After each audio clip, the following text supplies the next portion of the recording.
when you did the interview with Tony Atlas and he told you about Vince was going to send a private plane at me. Let me correct that a little bit. Vince was going to not get a private plane. Vince was going to send his plane to pick me up. But John Laurinaitis blocked it where the plane wouldn't give me, and he made me drive it. That's the true story of it, okay? So is that enough racism for you?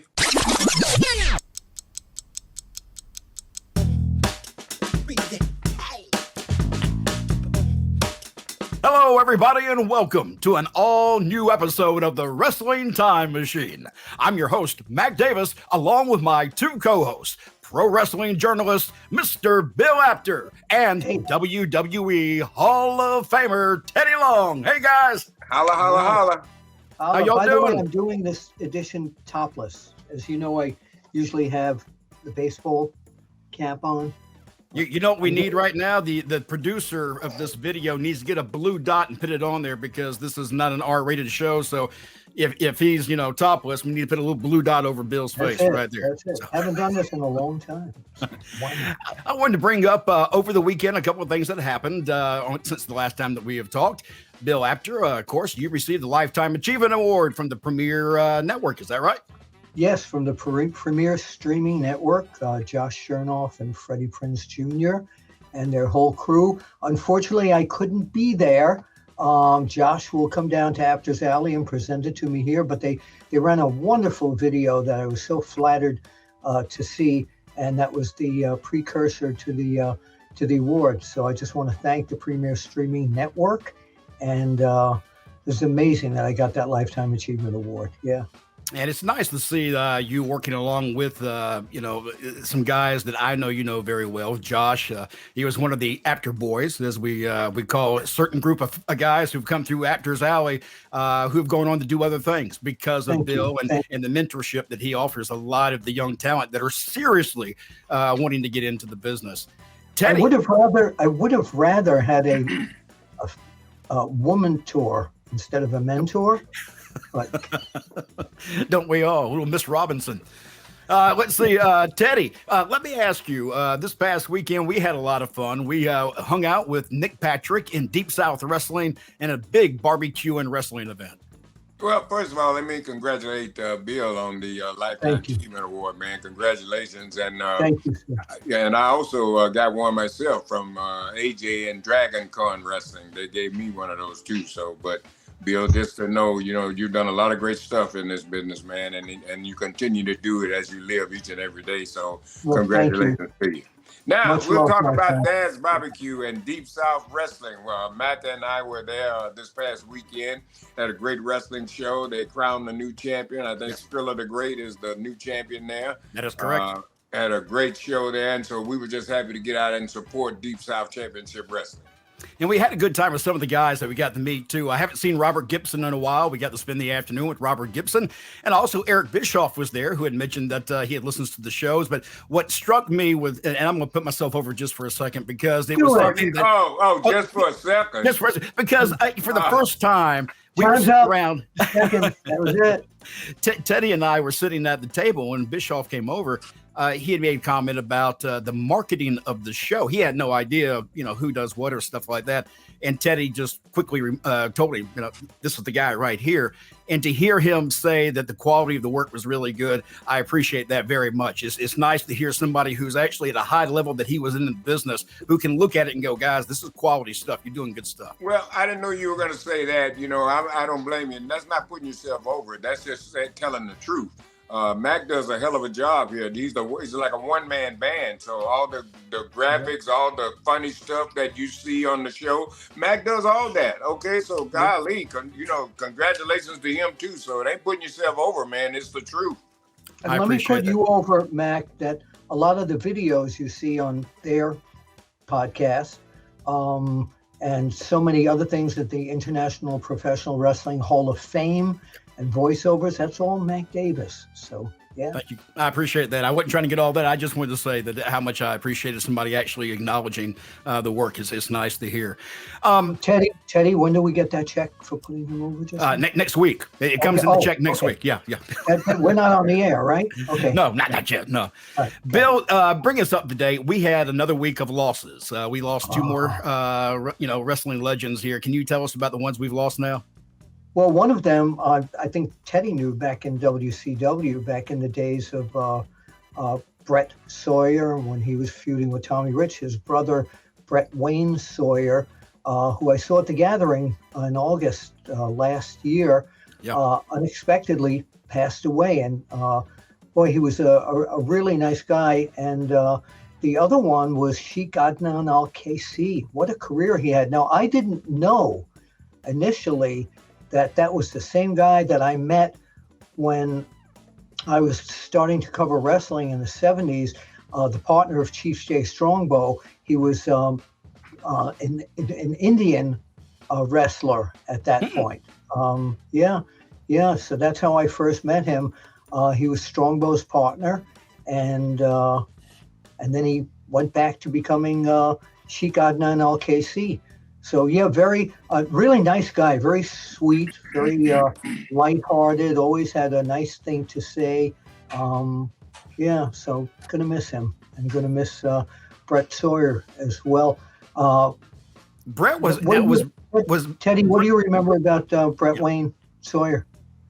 Very little. I had a chance to work with him a little bit back in the NWA. I think he come in a little bit after his brother Brett left. I think he did come in a little bit, but I also kind of hung out with him on a personal basis. He had a job as a trainer at the Bally's Fitness Center, and that was in Smyrna where I live. And I used to go there and work out at the Bally's. Well, it was American Fitness then, and then it changed to Bally's. But he got a job there, and he's one of the trainers there. So I hung out with him a little bit there, and I hung out with him a little bit with his wrestling career, and I thought he was, really, making a great name for himself.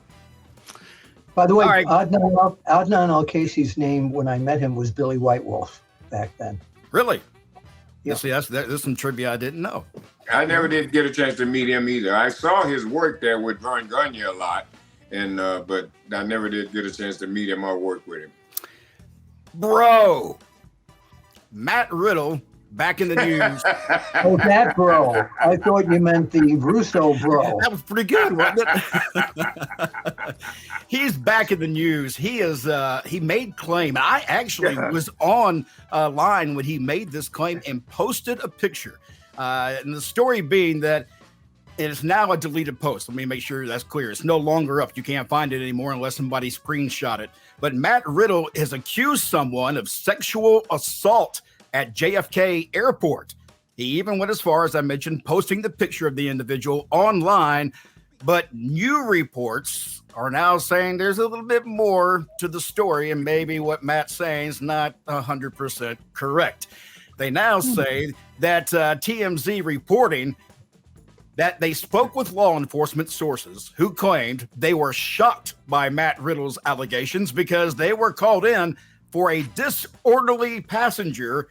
One officer, according to Ringside News, said multiple attempts were made to de-escalate the situation with Matt Riddle before things got physical. He also stated that Matt Riddle appeared to be heavily intoxicated.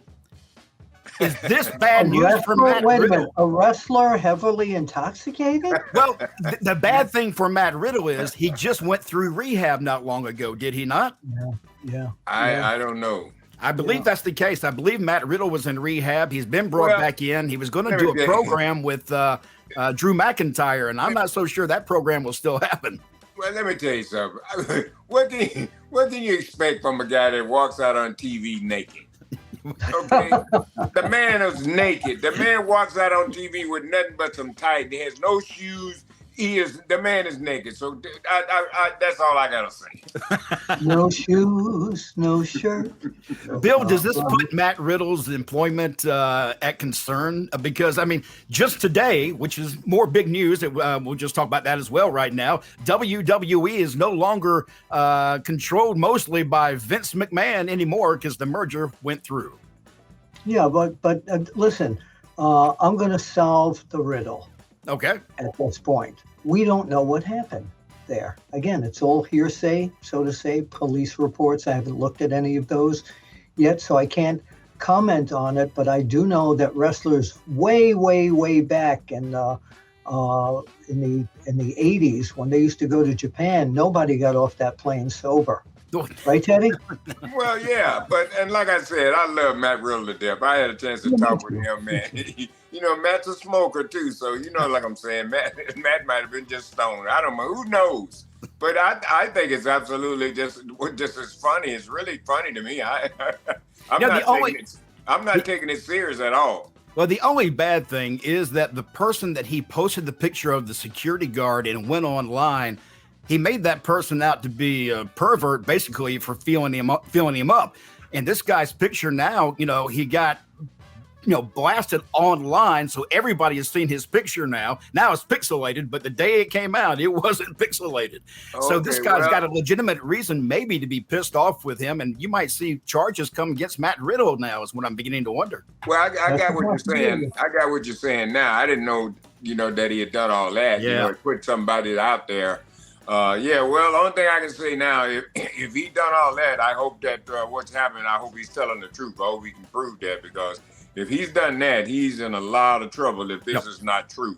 Golly, Matt, you gotta, come on, man. But like I said, we just have to wait and sit back and see what happens. Yeah, we don't know all the genuine details. It's this person's word against this person's word. Yeah, that's why I say, man, let's wait and just see what happens, because Matt's a hell of a nice guy, man. I just don't see him pulling no prank. But like I said, we just don't know, man. We just have to wait and see. No, and Bill, you're right. In the old days, the guys did do that. I mean, they did. There was a lot of drinking and driving even back in the the 70s and the 80s that you couldn't do now, really. Brother, I remember sometimes getting home. I don't even remember how I got there. I don't even remember when I got home. Okay, I went to some girl's house one time. I got so drunk at their house till I think I went to sleep, woke up, they done took my rental car, they're gone, I got no way to get to the town. Okay, I wake up in a strange house and everybody's gone, my rental car's gone and everything. That's a true story. You still have your clothes? Teddy, I threw you out. I still have my clothes, yeah. I threw Teddy out of my house. Classic story, when the Funks brought me to Japan in the mid 80s, Terry loved the little bottles of champagne, and whenever the stewardesses would go away from the stewardess section, he'd say, "Apter, check this out," and he'd go and get about 10 of the little bottles, put them in his pocket, and he'd sit there and drinking the champagne. By the time we disembarked from the plane, disembarked from the plane, he was sleeping in the aisleway. All the Japanese people that were leaving the plane and the Americans and everybody else, they had to step over him. It was very funny.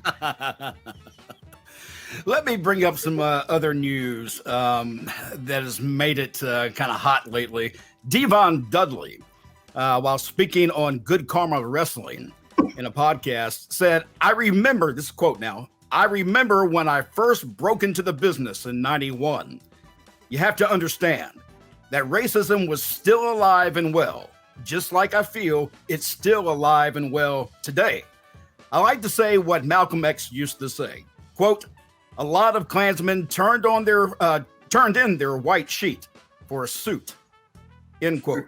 Walking around and doing what they're doing, it's still relevant in the wrestling business. It is, but we have come a long way since then." Devon described how racism is also still very prominent in today's business, citing that a WWE officer, a member of the office, told him that he didn't like him because he was black. Devon cited that it happened on 2 occasions. He did have witnesses there.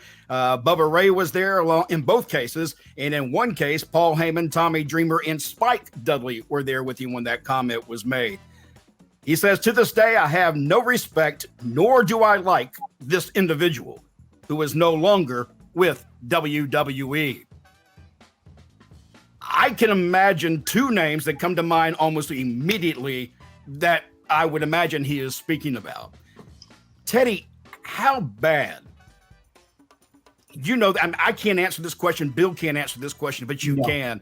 In today's business, is racism still as prominent as it was when you entered? There's a little bit of a change. You know what I mean? We, like Devon said, we've really, come a long way. And I can testify to that because look at me, I lasted 10 years in my spot. And to be a black man, that was, that was really remarkable. But I remember one individual walked up to me, and said, he didn't say that I was black, but he wasn't. This was someone in the office too. And he looked at me and he said, wow, can't believe it, Teddy Long. You've been the longest general manager ever around here.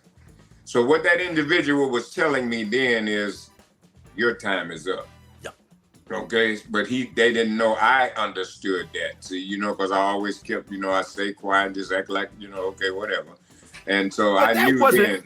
I don't mean to cut you off, Teddy, but that drives me crazy because I've heard you answer this question on a couple of occasions. And what drives me crazy is that you had to stay quiet to keep your job, which means you probably lost out on bonuses, increases in your pay because you're afraid to say anything because you want to keep your job. That's wrong. That's just simply wrong. And they knew they had me locked with that. John Laurinaitis knew that. I'm not afraid to call his name. This man made my life miserable. And so he knew exactly, I couldn't ask for no money because then that's he'd have got me then. Yeah. He never gave me raises. I never got any money. And like I said, that was a referee that was making more money than me. And I'm the general manager, the head of the show. So yeah, him and Mark Arana did a lot of nasty things to me. What was the other name? I'm sorry, real quick, Teddy. What was the second name? I didn't hear you. I said him and Mark Arana did a lot of nasty things. Okay. And do you think that might have been racially based, Teddy? Huh? Do you think that might have been racially based? What else could it be, Bill? I will say this, that a lot of what has happened. I'll tell you what. Hey, let me say this, and so I almost say this for Bill, and to show you what I mean. When you did the interview with Tony Atlas, and he told you about Vince was going to send a private plane at me. Let me correct that a little bit. Vince was going to not get a private plane. Vince was going to send his plane to pick me up, but John Laurinaitis blocked it. Where the plane was given, he made me drive it. That's the true story of it. Okay, so. Is that enough racism for you? For me, I'm sad to see that a lot of the things went down like that. But once several individuals were gone and the 2 names you mentioned are no longer there, it seemed like you were welcomed back into the family again. So, I mean, look, maybe it's a coincidence. I just don't think so. I think there's a reason why it took so long for you to get get your Legends deal and everything else. Mark Arana walked up to me one time and I asked him about my Legend deal. He looks at me and he says, "You don't have one?" And he's the guy that give them out. But he thought I was just that dumb. You know what I mean? But like I said, I just sit back and I just give all that to the good Lord because it's called karma. It'll come right back around. And so. And that's the same thing that actually Devon said. We had an interview with Devon, which you can catch on Road Trip After Hours just maybe a month and a half ago when he was on. And he talked about that very thing, Teddy. He said, the good Lord will get him, karma's coming around. And I believe in that. And I think a lot of people do, that eventually those who do harm to people will have harm come to them. One of the things that really surprises me, though, and I believe Devon's story totally, is that Bubba Ray, who's one of the toughest shooters when he wants to be in the business, didn't pop whoever said that to him. But that goes back to what Teddy was saying a while ago, I think. Maybe Bubba didn't pop off and say something because he didn't want to risk Devon's job, because he knew the same thing Devon knew. Yeah, well, not so much as that. He didn't want to risk his job either. Yeah. Okay? Well, that's true too. Yeah. Yeah. So what I'm saying is, they may, if something like that might have happened, they may have fired Devon and Bubba, they may have given him another chance. Maybe not have fired him right off, but they would have let him know, don't you ever, ever do that again.